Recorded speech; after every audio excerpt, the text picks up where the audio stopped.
So, good morning students. Myself Tarun Solanki. Today, I am going to explain you about the remaining part of the chapter 1, that is computer system. So, before starting the chapter, we are going to take a short overview about the computer system. As I told you earlier that it is a fine machinery.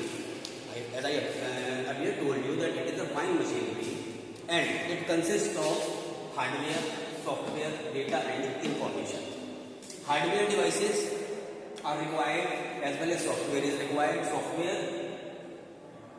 Both things, they make a computer system. If the adequate hardware or adequate software is not available, a computer is not able to work. So, hardware devices and software, both are complementary of each other. If we are having software and not having hardware, it is of no use. And if we are having hardware and we are not having software, then the software, it is of no use. Next thing is data, raw facts and figures which are given by the user. Then after it is processed by the computer and it gives us the desired result according to the input or data given by the user. That is called information. So next thing, and that is functioning of computer, input, process and output. In last video I told you about input, process and output. IPO cycle.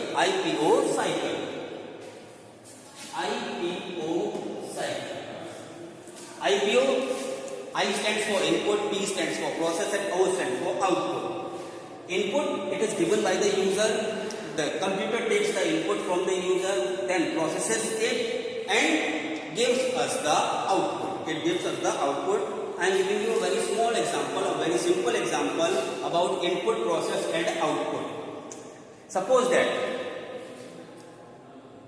we are going to the market to purchase some essential things, and we are in the market. In a grocery shop, we purchase some vegetables. Then we bring those vegetables to our home. We cook it, and the curry, the vegetable curry, we get. So, in this example, input, the purchasing of vegetables from a grocery shop, it is the input. We cook it, that is the process, and the ready-made vegetable curry we obtain, that is the output. Next thing is CPU, the computer's brain. CPU, whatever process is happening inside the computer, it takes place inside the CPU. If CPU is not there, it is also essential hardware component. If CPU is not there, we are not able to use the computer. So, CPU, it is the most vital part, most important part of the computer system. That's why it is called CPU brain, computer's brain. That's why CPU is called the computer's brain, as it processes all the data. It takes the input, it processes it, it stores it, and then it gives us the output. CPU is further divided into three main parts, and they are ALU, arithmetical and logical unit. Second one is CU, that is control unit. Third one is registers, that is memory. So, in brief, we can understand that ALU, arithmetical and logical unit.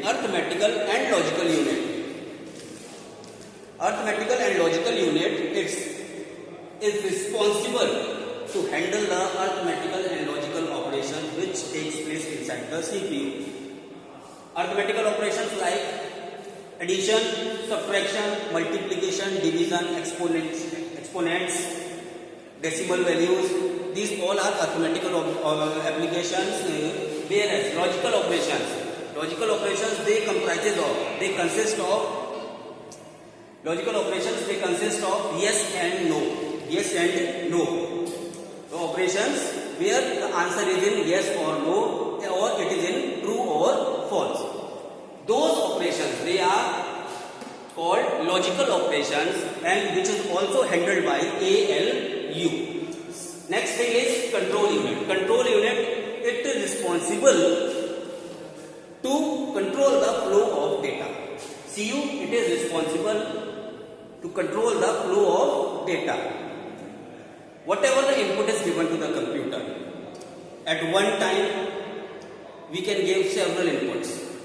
We can give several inputs. These inputs are queued in a particular manner, and one by one these operations are taken by the CPU and they are processed. This processing of that raw facts and figures, that input, it is controlled by control unit. One by one the input is taken, it is processed, and then the output is given. Third one is registers, or we can say that it is also the memory. We can also say that it is the memory. Memory, when the data is taken as an input, when the data is taken as an input and when it is processed for a very short period, it is stored in the computer's memory. In the computer's memory, which is RAM. RAM, random access memory. After storing it for a very short period, the computer gives us the output. Or we can understand that before getting the output, the computer stores the data. Temporarily in its memory, which is RAM, or which is also termed as register. After getting the output, further we can store that data permanently in the computer's memory or in any other secondary storage devices like memory cards, flash drives, etc. Next topic, and that is characteristics of a computer. Computer, it is having several strengths as well as it is having the weaknesses also. Characteristics of a computer, it is having several strengths as well as it is having the weaknesses. So this thing I am going to tell you in next video. Till then, goodbye.